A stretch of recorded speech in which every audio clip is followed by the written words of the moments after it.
Hello and welcome back to the Sports Shift. We're back off a wonderful Thanksgiving break and we hope you've had a very restful break as well. Well, Brylin, if there's one team I am most grateful for this holiday season, it's definitely the Philadelphia Union. How about, tell us more about that? Exactly. Well, they are the only team bringing any excitement to this city. The Philadelphia Union is moving on to compete in their first ever Eastern Conference Final this upcoming weekend after eliminating Nashville out of the playoff race with a double PK shootout victory. McLean and Elliott were both able to snag a goal in the shootout, acquiring their team the victory. The MLS Eastern Conference Final is slated for 3 p.m. kickoff this Sunday against New York City FC at Subaru Park. Success all around, and I'm so excited. I can't wait to see the outcome of Sunday's game. Hopefully, maybe you can make it to Subaru Park. It's not too far away from Newman University's campus, so it's not. It's going to be a very exciting game. Hopefully little something to do on your Sunday. Absolutely. And it was announced last Sunday that Mark Bevan has since been fired from the Montreal Canadiens organization, just less than 5 months after the team made a run into the Stanley Cup Finals last season. Flyers alumni Danny Briere is reportedly being strongly considered for the vacant general manager position with the Montreal Canadiens. And after a notorious hockey career known as one of the top Stanley Cup performers and a 4-time gold medalist, this would be the former center's first stint as a GM in the NHL. Well, if he does land the position, I'm very excited to see. I know he is Canadian, and the Montreal Canadiens said they are looking for a GM who can speak both French and English. So, wow, that is very exciting. And I think that would be a great addition just to the organization overall, because he knows what he's talking about. He's played the game. Yes. Like that. I think that's the best bet for them. Yeah.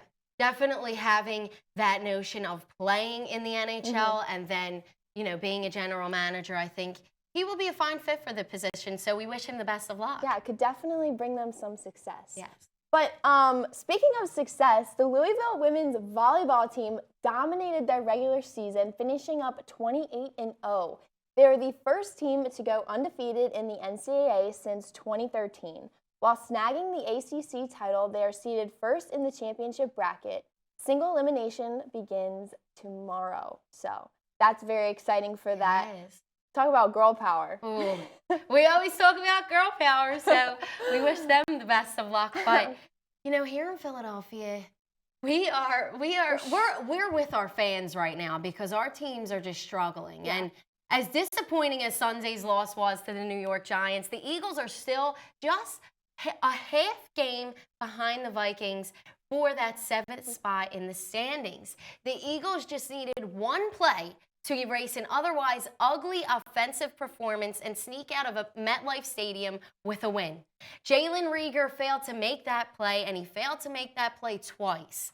With the Eagles down 6 points, 2 late passes from Jalen Hurts hit off Rieger's hands and fell incomplete. Jalen Hurts had his worst game of the season, and the Eagles lost 13-7 to the Giants.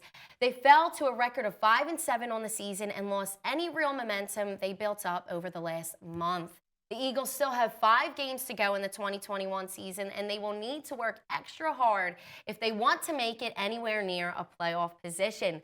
Their last-ditched effort starts this Sunday at 1 p.m. against the 3-8 New York Jets. So now I know the New York Jets do not have the best record, so they have a shot if they can get it together. If they could pull those roots back together, maybe they can grab a win and get some momentum back. We've been talking about that blooming flower. Yes. We've been talking about that. But, like you said, they don't have the best record, but I don't underestimate them. I feel like going into a game and underestimating your opponent is the worst thing you can do.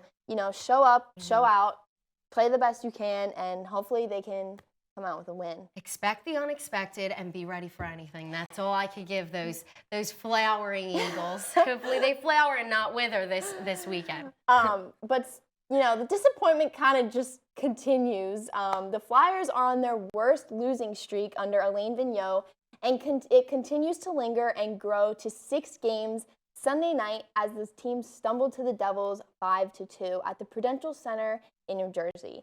The back half of November completely spiraled on the Flyers with the postponement of Tuesday's game due to COVID complications with the New York Islanders. The Orange and Black finished the month 4-6-3. The team's sixth skid is the worst since 2018-2019 season when the Flyers lost 8 straight from December 27th to January 8th. Injuries continue to plummet the Flyers into a dark hole.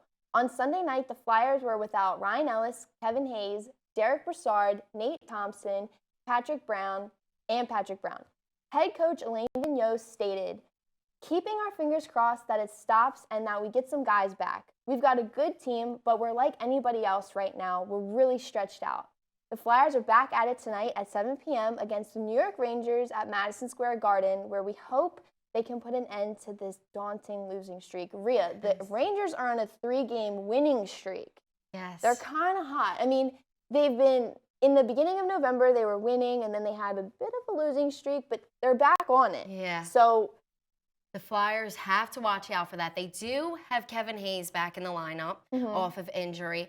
I know Chuck Fletcher said in a press conference, we are what we are right now. That's his message to the fans. He hasn't been able to analyze the team as a whole because of injuries. That is his, you know, I don't want to call it an excuse, but that is what he's noting right now. So as the injuries start to recover and we get those notable players back, maybe we'll see some success. We hope to see some success. But the Flyers have to find a way to stay out of the box tonight and execute. You know, and score. At this point, they're playing with the cards that they've been dealt, and you know, and it happens to every team. Injuries, like you got to ride the train, and you got to push through, and hopefully you can play well enough to keep your, what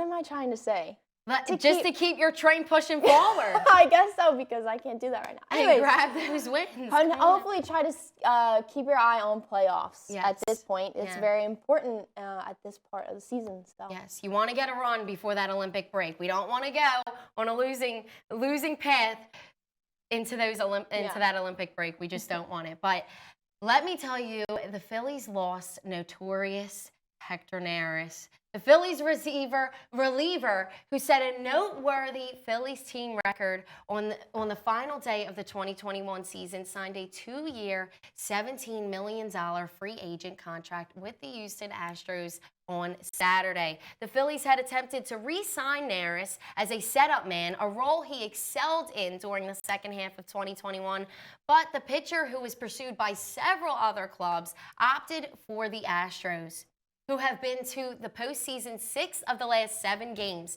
Neris had been the Phillies' longest tenured player, and he was beloved in the clubhouse for his upbeat, team-first attitude. He came up in 2014 and became a mainstay in the bullpen in 2015. For this 2021 season, Neris finished 3rd among National League relievers in games and strikeouts. He ranked 10th in strikeout percentage at 31.6. Wow. Well, I know he will truly be missed in the bullpen. But you know who we don't miss anymore? Joel Embiid is finally back from a 9-game absence, and with the team coming off a 2-game losing streak, the Sixers were able to squeak a win in against the Magic at the Wells Fargo Monday night, 101-96. Seth Curry scored a team high of 24 points, while Embiid put up 16 points and 13 rebounds with 5 assists. The Sixers adapted well to Embiid being double-teamed. He found Tobias Harris quite a few times while running very effective 2-man games with Seth Curry and Tyrese Maxey. Danny Green returned for the Sixers starting lineup, replacing Matisse Thybulle. Doc Rivers states Green will be on minutes restriction for at least another week, I think with a hamstring pull. But the conversation continues of whether Green will continue to be in that starter position over Thybulle. To say the least, Rivers liked the idea of having his typical starters in for about the first 10 minutes of the game, taking the lead 27-14. Well, it's great to see that players are stepping up. We have Joel Embiid back. Maybe some bright future for the Sixers. And I think he looked very well for coming back from COVID. I mean, an article came out saying he said that he thought he wasn't going to make it. Yeah, he had a rough battle with COVID for sure. But it didn't look like it. He looked great. Yeah, well, That's a good sign. Yeah. That's a good sign. The Sixers kick off their next road trip heading to Boston to take on the Celtics tonight at 7:30. So that should be a very fun game. Hopefully, Yes. good luck to them on their road trip. But speaking of road trips, our Newman athletes are the basketball team. They're on a little bit of a break right now, but the women's team, coming off a 3-game losing streak, they played Lancaster Bible College last night, and they were able to bring back a win for Newman. The Chargers made this game a battle, going back and forth in lead changes, but midway through the third quarter, the Knights went on an unanswered 12-point scoring streak. They finished out the game continuing a hold on a double-digit lead over the Chargers. Our Knights will take on Penn State Brandywine for a non-conference away game next Tuesday starting at 8. On the flip side, the men's basketball team is now 5-2 after their win against Penn State Lehigh 93-57.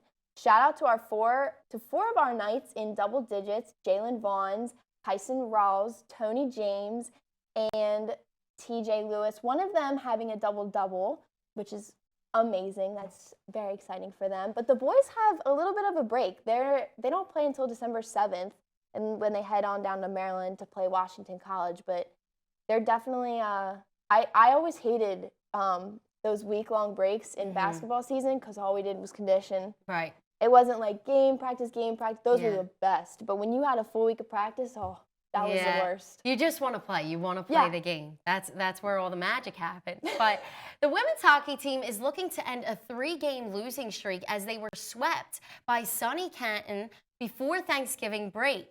Hopefully they can bring back a sweep as they take on Nazareth College tomorrow and Friday night in New York. Coming off a tough loss to Stevenson, the men's ice hockey team looks to bounce back against Manhattanville College in a heated conference matchup. The game starts at 7 p.m. on Rink 3 in Iceworks. So I know Friday nights are always exciting when the hockey team's playing. So if you can make it down there, head over to Ice Rinks this Friday and check our guys out. That's going to be a very good game because one of my friends on the hockey team, he transferred to Manhattanville. Ooh. And he's a goalie. So Okay. I know the Knights are really waiting to get their shots in on him. So it's going to be very fun, friendly rivalry. I am sure. But thank you all for tuning in today. Make sure to tune in next Wednesday for our last episode of 2021. We hope you all have a great rest of your week, and thank you for watching.